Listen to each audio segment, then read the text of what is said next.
qabu kuma 41 tu jira yeroo har'aa kana keessa. Namni kun 41 dhaloota tokko jechuudha. Dhaloonni kun arabatu ergata isa kaan fooqirraa darbee ajjeesaa isa kaan akka barbaade godhaa akka barbaade ta'a abbaan rabbiin rahmata baase warri rabbii ofii sodaatu qofti ijoollee keenya of biraa qaba. Amma rabbiin nagaa baase akkatti gubbaa na baatu jala na baatu dha dhufte as geesse rakkoo abbaa ofii rakkoo haadha ofii ilaaluun teessee itti ulfaatee ijoolleen keenya biyyaa yaate.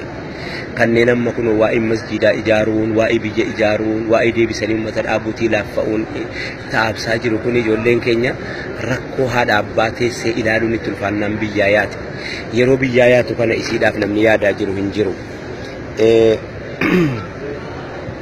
Warrummaadhaa silaa isii qaba. Dhiiraaf haadha manaa ta'uun yeroon silaa umriin dhiiraaf haadha manaa isiin silaa taatu keessa mana arabaa keessatti dabarsaa jirti. Yaa hawaasa keenya dubbii kana laaftuun seenaa hojjedheeralleedhaa garuu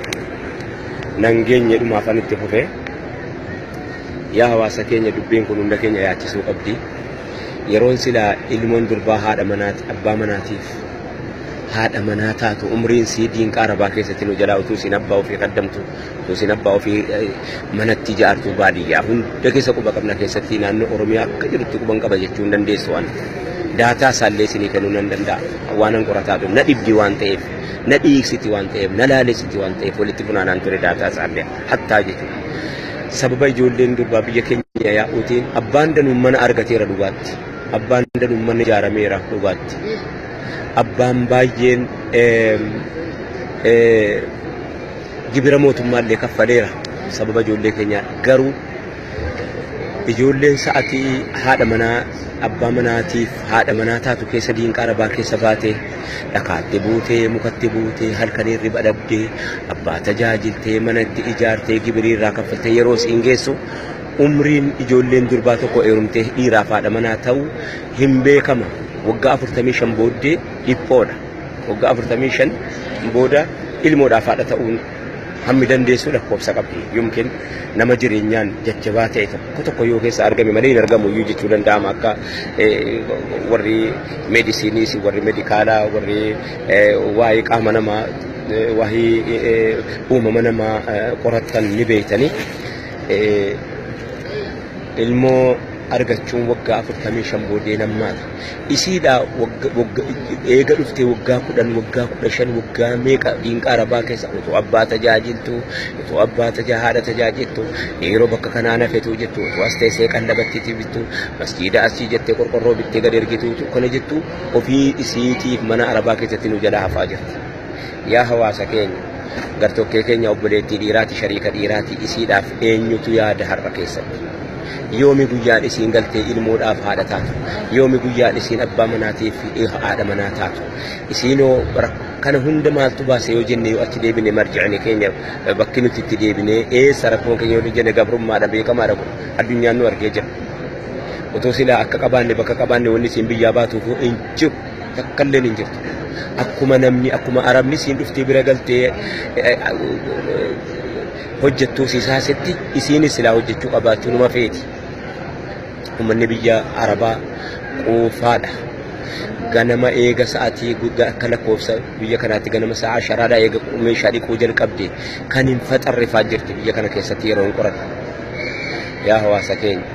kanaaf ramadaanni nuti ammaan tana keessa jirru kun jijjiirama ijoollee keenya irraa akka rabbiin nu taasisu bakka iyyuutti yaa kanneen Awurooppaatti jirtan yoom biyyatti deebitanis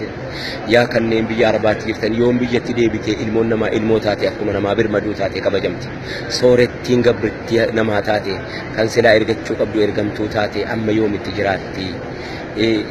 Kun jijjiirama nu feesisa. Jijjiiramni nuti feenu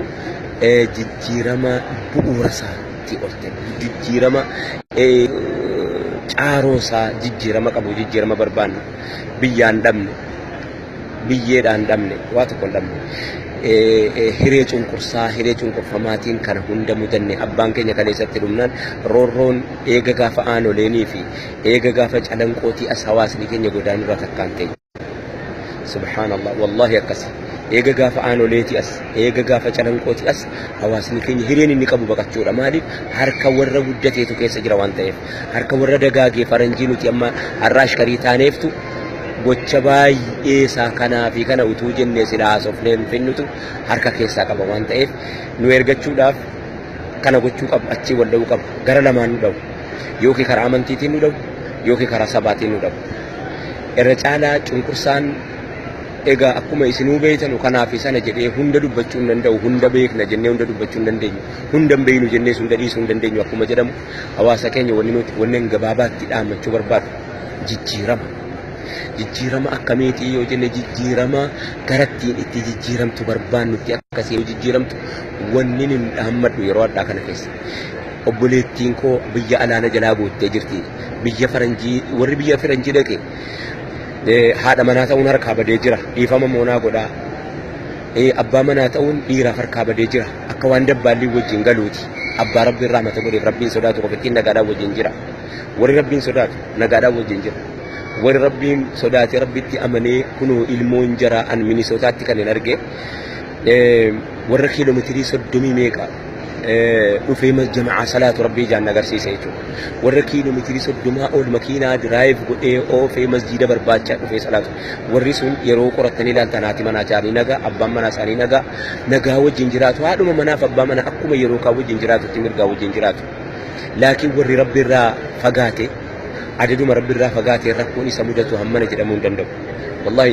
dhiyeenya kana daalaas irraa tokko natti bilbiltee intala kootu manaa baatee bakkeetti akka barbaadde ta'uudha bakkeetti haftee hashiishii xuuxxii hashiisha kun maaliin roorroo biyya irraa baasetu aadaa biyya ambaa ta'uudhaaf nu saaxile malee nutis akka biyyaatti biyya numa qabnu waa dhabbuullee nuti dachiin biyya keenyaa waan gakkennan on namatti kenniti ajaa'iba rabbiiti akkaataan rabbiin itti nuu kenne ajaa'iba